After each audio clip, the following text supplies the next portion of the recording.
بسم اللہ الرحمن الرحیم۔ السلام علیکم پیارے بچوں، آج ہم پڑھیں گے غزل۔ غزل سے پہلے ہم دو اسباق پڑھ چکے ہیں جو کہ آپ کی اردو الف کے حصہ نثر پر مشتمل تھے۔ اس کے بعد ہم نے حمد پڑھی، اس کا تحریری کام بھی الحمدللہ کمپلیٹ ہو گیا۔ حمد جو کہ ایک نظم تھی، اور آج ہم پڑھیں گے غزل۔ اصل میں یہ غزل بھی حمد یعنی نظم کی ہی ایک قسم ہے۔ غزل نظم ہی کی ایک قسم ہے، لیکن غزل نے اتنی ترقی کی ہے اور غزل کا جو دامن ہے وہ اتنا وسیع ہے کہ پھر اس نے اپنی ایک پہچان بنا لی ہے۔ تو پھر آگے چل کر آپ کے پاس یہ سوال بھی آتا رہتا ہے کہ نظم اور غزل میں کیا فرق ہے۔ تو یہ بنیادی طور پر تو یہ غزل نظم ہی کی ایک قسم ہے، لیکن یہ اتنی پاپولر ہو گئی ہے، اتنی ایک اعلیٰ مقام حاصل کیا ہے، اس نے اپنے دامن کو اتنا وسیع کیا ہے کہ اس نے پھر اپنی ایک پہچان بنا لی ہے۔ تو پھر جب آپ کے سامنے اس طرح کوئی سوال آ جائے کہ نظم اور غزل میں کیا فرق ہے، تو آپ نے یہ تین باتیں ذہن نشین رکھنی ہے۔ یہ تین باتیں، سب سے پہلے خیال، فکر، سوچ۔ کیا مطلب سوچ؟ مطلب یہ کہ نظم جو ہوتی ہے، نظم چاہے کتنی بھی طویل ہو یا کتنی ہی مختصر ہو، لیکن اس میں صرف ایک ہی خیال باہم چلتا رہتا ہے شروع سے لے کر آخر تک۔ چاہے ایک نظم 100 صفحات پر مشتمل کیوں نہ ہو، لیکن اس 100 صفحات والی نظم بھی صرف ایک خیال رکھتا ہے، ایک خیال۔ تو اس کے مقابلے میں غزل چاہے اس میں صرف 5 اشعار ہی کیوں نہ ہو، لیکن غزل کا ہر شعر اپنا ایک مطلب رکھتا ہے، وہ اپنی جگہ ایک اکائی ہوتا ہے، اس کا اپنا ایک مرکزی خیال ہوتا ہے۔ نمبر 2، ہیئت اور ساخت کے لحاظ سے آپ جب بھی نظم پڑھتے ہیں تو وہ ہیئت یا ساخت شکل کے لحاظ سے وہ مختلف شکلوں میں آتی رہتی ہے۔ نظم آپ کبھی دیکھتے ہیں بالکل غزل کی صورت میں شروع سے آخر تک ہم قافیہ اور ہم ردیف لکھی جاتی ہے، جس طرح ہم نے ابھی حمد پڑھی،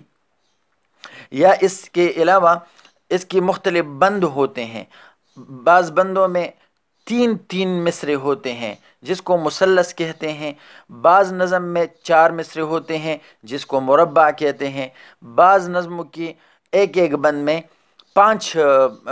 مصرے ہوتے ہیں جس کو مخمس کہتے ہیں، بعض ایسی نظمیں ہوتی ہے جس کے ایک بند میں 6 مصرے ہوتے ہیں تو اس کو مسدس کہتے ہیں، جس طرح الطاف حسین حالی کی نظم مسدس حالی یا مد جزر اسلام۔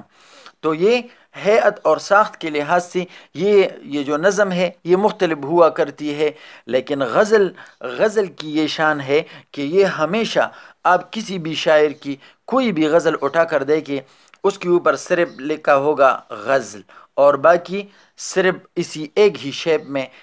شیپ میں آپ کو یہ غزل نظر آئے گی۔ یہی وجہ ہے کہ نظم کا عنوان ہوتا ہے، نظم کا اپنا نام ہوتا ہے، کیونکہ اس میں صرف بس ایک خیال ہوتا ہے، لیکن غزل میں چونکہ ہر شعر کا اپنا ایک مرکزی خیال ہوتا ہے، مسلسل ایک خیال میں شاعر اسے نہیں لکھتا، غزل کا ہر شعر اپنی جگہ ایک اکائی ہوتا ہے، تو اسی وجہ سے اس کا نام بھی نہیں ہوتا بلکہ اس کے اوپر غزل لکھا جاتا ہے۔ اچھا جی، حدود سے کیا مراد ہے؟ حدود سے مراد یہ ہے کہ جو غزل ہوتی ہے، تو اس کی اشعار یعنی ایک خوبصورت غزل جو ہوتی ہے اس میں کم سے کم 5 اشعار ہوتے ہیں، زیادہ سے زیادہ 11 اشعار ہوتے ہیں، کم سے کم 5 اشعار ہوتے ہیں۔ یہ ایک معیاری غزل کی لمیٹیشن ہے۔ لیکن جو نظم ہوتی ہے وہ انتہائی مختصر، بعض اوقات 3 مصروں پر مشتمل ایک نظم ہوتی ہے، اور بعض اوقات 300 یا 3000 صفحات پر بھی مشتمل ایک نظم ہو سکتی ہے۔ مسدسی حالی جسے مد و جزر اسلام کہتے ہیں، وہ بھی ایک طویل نظم ہے، اپنی جگہ ایک کتاب ہے۔ اسی طرح علامہ صاحب کی ایک نظم شکوہ جواب شکوہ، ایک نظم ایک کتاب ہے۔ تو نظم کی جو ہے کوئی حدود نہیں، آپ نظم کو کتنی بھی طوالت دے سکتے ہیں تو دے سکتے ہیں، لیکن غزل جو ہے، غزل ایک خوبصورت اور ایک معیاری غزل میں کم سے کم 5 اور زیادہ سے زیادہ 11 اشعار ہوتے ہیں۔ اچھا جی، پھر ہم اس طرف آتے ہیں غزل کی لغوی معنی۔ غزل کی لغوی معنی تقریباً یہ 3-4 ہوتے ہیں۔ ایک یہ کہ غزل ہرن کی گلی کی آواز کو کہتے ہیں۔ ہرن جب شکاری ہرن کی شکار کرتا ہے، اسے نشانے پر لیتا ہے اور وہ زخمی ہو کر کہیں پر گرتا ہے، تو خوف کی وجہ سے اور ڈر کی وجہ سے ہرن کے گلے سے جو آواز برآمد ہوتی ہے اس کو بھی غزل کہتے ہیں۔ معاملات حسن و عشق کو بھی غزل کہتے ہیں، یعنی حسن اور عشق کی باتیں جو آپس میں ہوتی ہے تو اس کو بھی غزل کہتے ہیں۔ اس کے علاوہ عورتوں سے بات کرنے کو بھی غزل کہتے ہیں، کیونکہ جب خواتین سے بات کی جاتی ہے تو نہایت شائستہ انداز میں، نہایت ادب کا لحاظ کرتے ہوئے الفاظ کا چناؤ بہترین ہونا چاہیے، تو ایسی عورتوں سے باتیں کرنے کو بھی غزل کہتے ہیں۔ معاملات حسن و عشق کو بھی غزل کہتے ہیں۔ لیکن اردو ادب میں غزل سے مراد وہ نظم پارہ ہے، وہ نظم ہے جس میں ہر شعر کا اپنا ایک مرکزی خیال ہوتا ہے، جس میں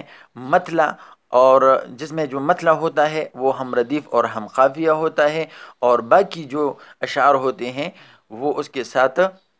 قافیہ اور ردیف کی پابندی پائی جاتی ہے۔ اچھا جی، جس طرح میں حمد میں عرض کر چکا ہوں کہ نظم یا غزل کے پہلے شعر کو مطلع کہا جاتا ہے، یہاں پر بھی اسی طرح درج ہے، اور آخری شعر کو مقطع کہا جاتا ہے جو یہاں پر درج ہے۔ اس کے علاوہ درمیانی اشعار کو شکمی اشعار کہا جاتا ہے، اور یہ ایک نئی چیز آپ اچھی طرح ذہن نشین کر لیں کہ جو غزل کا جو سب سے بہترین شعر ہوتا ہے،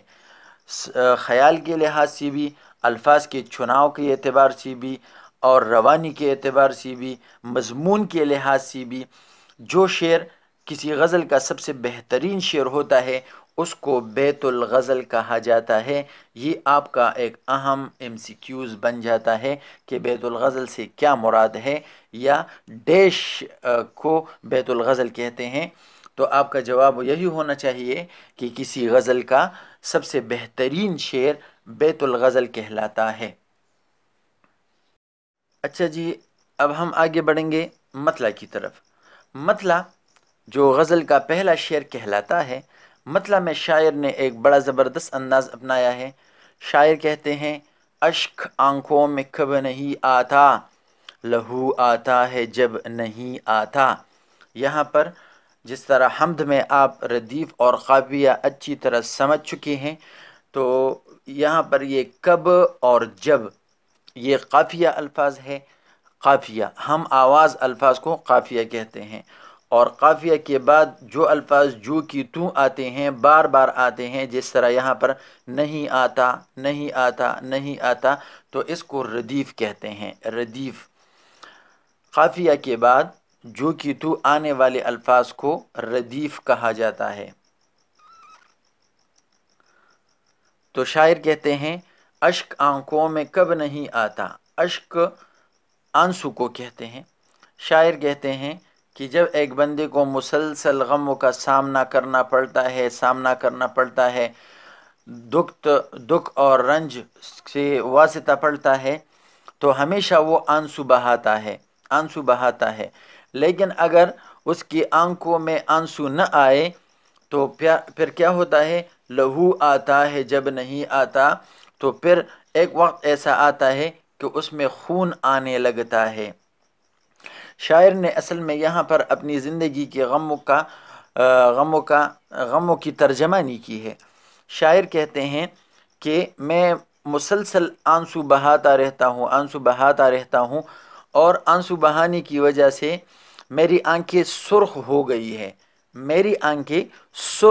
گئی ہے، تو پھر اب جب میں روتا ہوں تو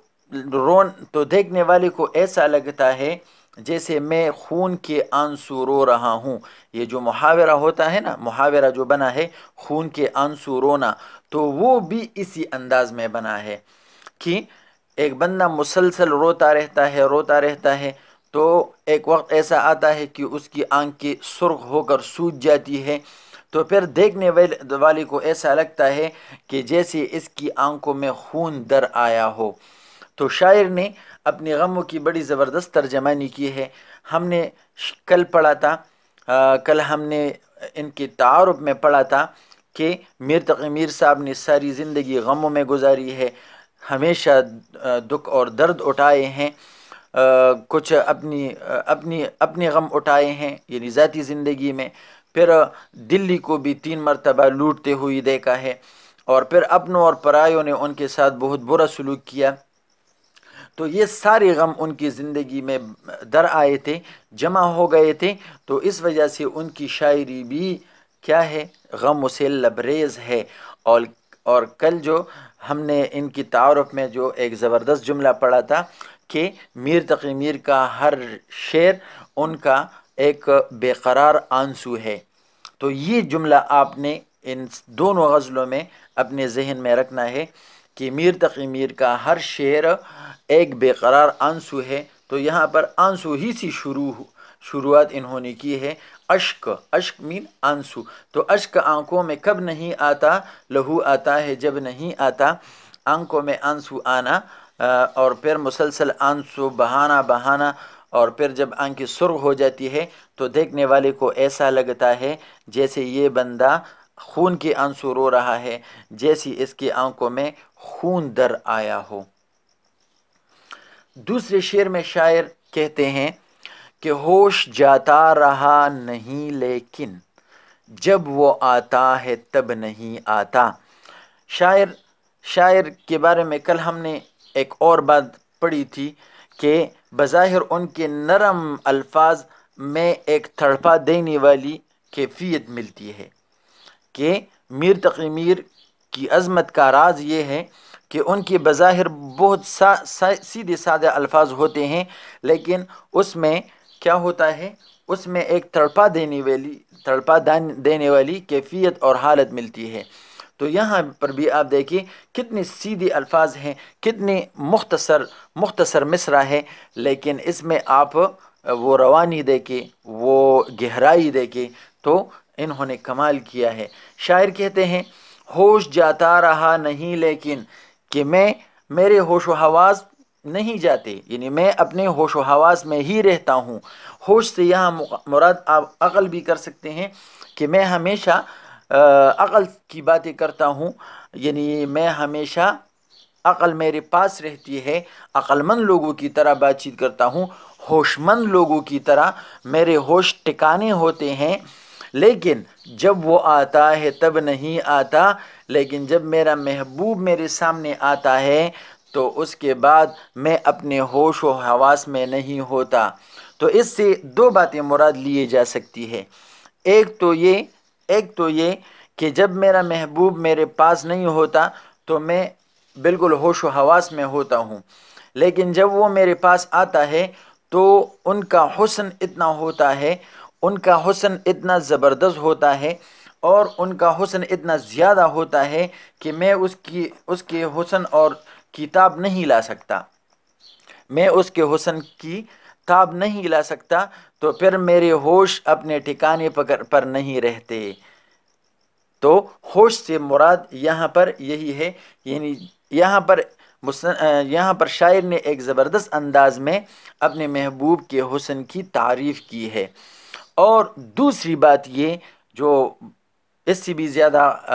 اہم ہے، وہ یہ شاعر کہتے ہیں کہ جب میرا محبوب میرے پاس آتا ہے تو اس کی خوشی اتنی زیادہ ہوتی ہے، اس کے آنے کی خوشی اور مسرت سے میں اتنا سرشار ہوتا ہوں کہ پھر میں اپنے ہوش میں نہیں رہتا، پھر میرے ہوش و حواس اپنے ٹھکانے پر نہیں رہتے، یعنی میں خوشی میں جھوم جھوم جاتا ہوں، اور یوں تو میں درد دل کے ہاتھوں تڑپتا رہتا ہوں، لیکن جب میرا محبوب میرے پاس آتا ہے تو پھر خوشی کی وجہ سے میری خوشی کا کوئی انتہا نہیں رہتی، اور پھر میرے ہوش و حواس اپنے ٹھکانے پر نہیں رہتے، یعنی جس طرح پھر لوگ دیوانے ہو جاتے ہیں، تو اسی طرح محبوب کے آنے کی خوشی میں اور محبوب کا حسن مجھے اتنا دیوانہ کر دیتا ہے کہ میں بتا نہیں سکتا۔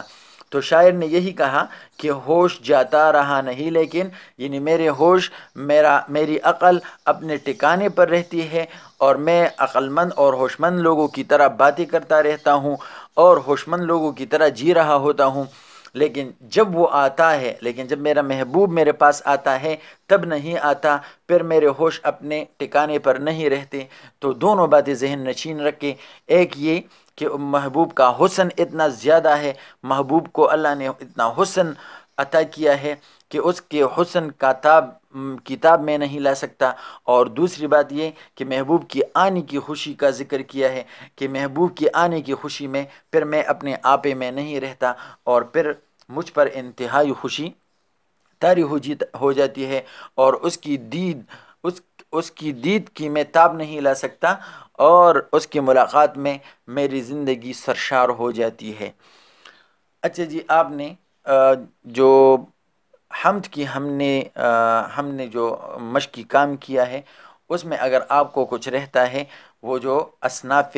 نظم ہے، حمد اور منقبت اور مناجات اور نعت اور مثنوی، ان کی تعریفی آج آپ یاد کریں، یہ آپ کا ہوم ورک ہوگا۔ السلام علیکم۔